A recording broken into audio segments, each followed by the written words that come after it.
Most people struggle to respond when somebody asks the all too familiar question, what do you do? And because of that, they're missing out on marketing opportunities every day. My name is Kurt Stockwell, and as a StoryBrand certified guide with over 11 years of marketing experience, I've helped hundreds of businesses create marketing that actually works.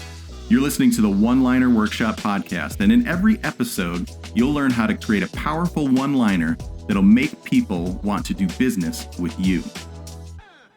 Today, I'm talking with Tara Weir, who is a corporate leadership development and communication specialist and owner of Powerful Connections Now. Tara's biggest struggle when answering the question, what do you do, is always explaining what she does differently every time she's asked. This results in a message that's not clear, and because it's different every time, it's not memorable and repeatable. In about 10 minutes, Tara and I are going to solve this problem and give her confidence by creating a clear and memorable one-liner. Let's get started. Where do you think you would use a 1 to 2 sentence answer to the question, what do you do? And what I'm asking there is, would you feel like you would use this more in a backyard barbecue kind of a setting? So somebody who doesn't have any idea anything about your industry? Or do you feel like a response to what you do would be more helpful in what I call a trade show setting? The trade show setting is people are familiar with your industry and familiar with kind of some of that vernacular. So where do you feel like would be the best launching off point for this conversation that would best suit you? Yes, that's a really good question. Probably that they don't know anything backyard barbecue. Yeah, because when I go to a trade show, it's usually to go speak and I'm like not of the industry. I'm coming and bringing my expertise. Right. So they don't really know me or my industry either. So I think the backyard barbecue makes sense. Backyard barbecue. So you're talking to people and getting opportunities just with the average Joe.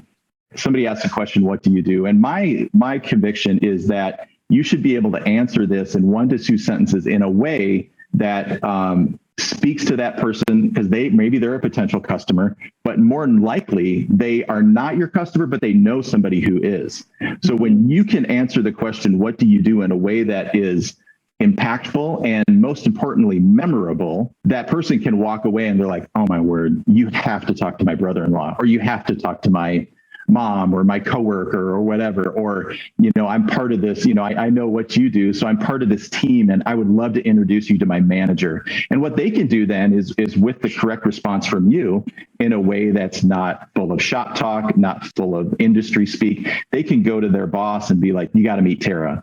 Tara does this. And they repeat what you say, and it makes sense to them. Because often when people are confused by what the answer to the question of what do you do, they'll smile and nod and listen to you, and you'll kind of have a conversation that ebbs and flows around not really understanding each other. And then you're walking away to the next person at the barbecue going, I don't really know what she does, but she seems happy doing it and good for her, right? But we don't want that. We want to create more opportunities for you to do what you do.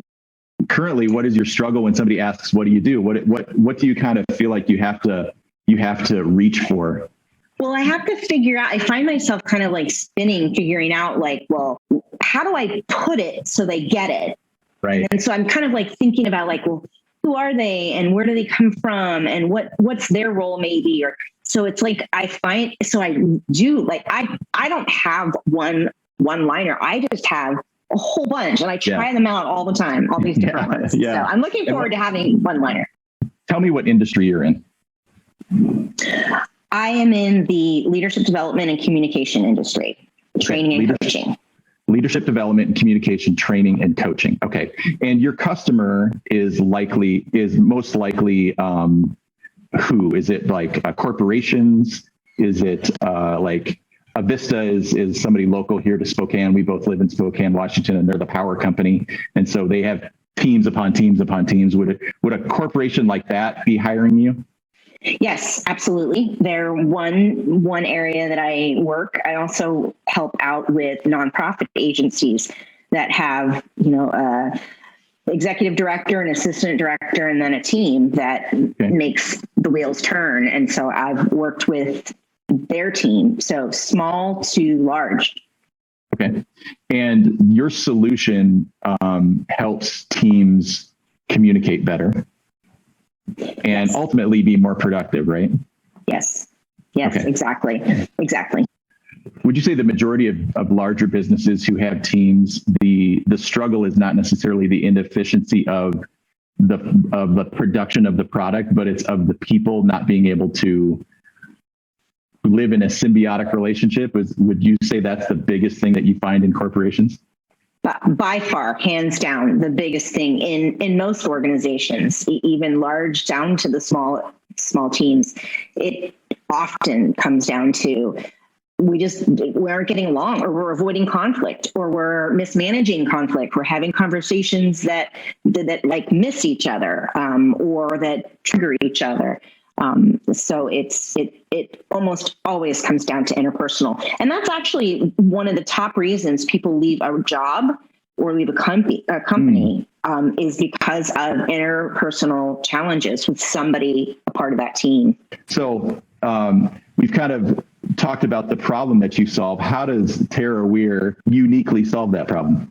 Well, it's a combination of identifying with the person, my point of contact, whoever has brought me in. Sometimes it's an employee and they say, hey, talk to my supervisor. I think our team could use this. So the decision maker is usually the person I'm in contact with. And then we really identify strengths and celebrations of their leadership, interpersonal communication skills, and also identify areas that need development. So from there, we determine what combination of maybe a group training, maybe leadership coaching, maybe it's communication coaching on everyone on the line.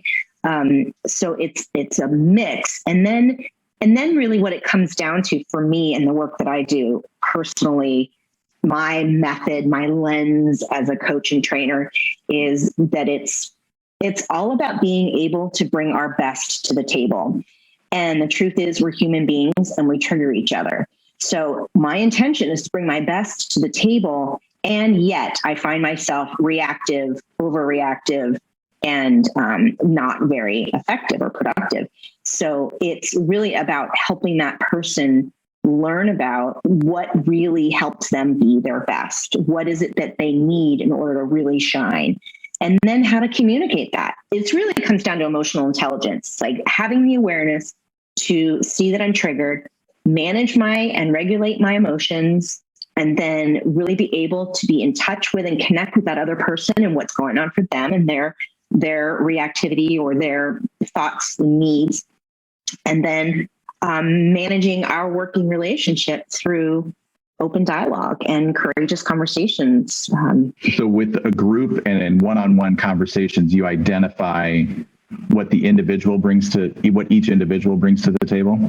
Usually it's I work with the leader and I get their perspective on that, and then they decide who it is that I might work with.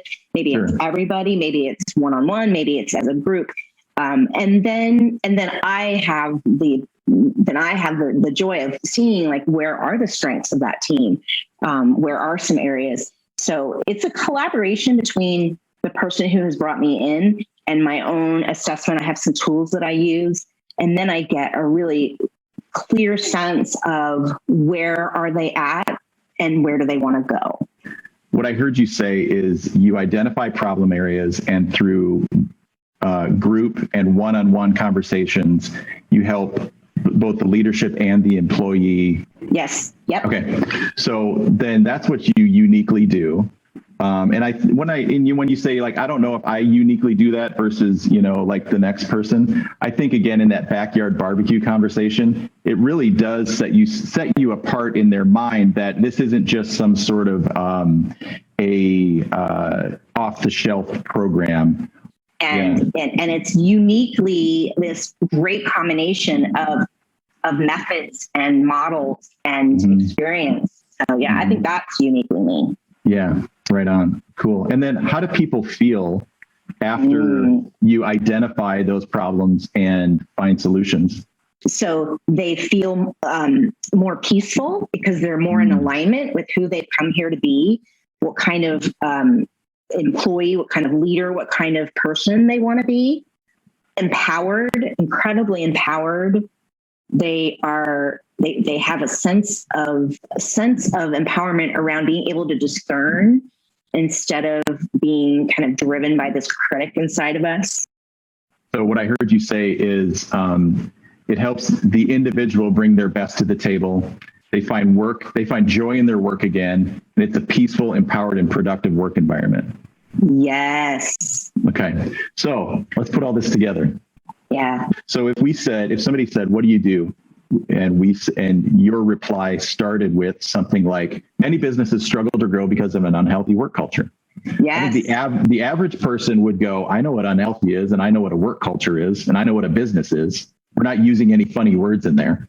Right. So I think that's a good first sentence there. So many businesses struggle to grow because of an unhealthy work culture. And the next thing there is what do you uniquely do? So I help these businesses identify problem areas. Mm-hmm. Would you say that that's accurate? Mm-hmm. And through group and one-on-one conversations with the leadership and the employees. Yeah. And maybe I don't have to, do I need to spell that out? Maybe I can be a little more general there. Actually, you could say, I help these businesses identify problem areas and work with both the leadership and the employees.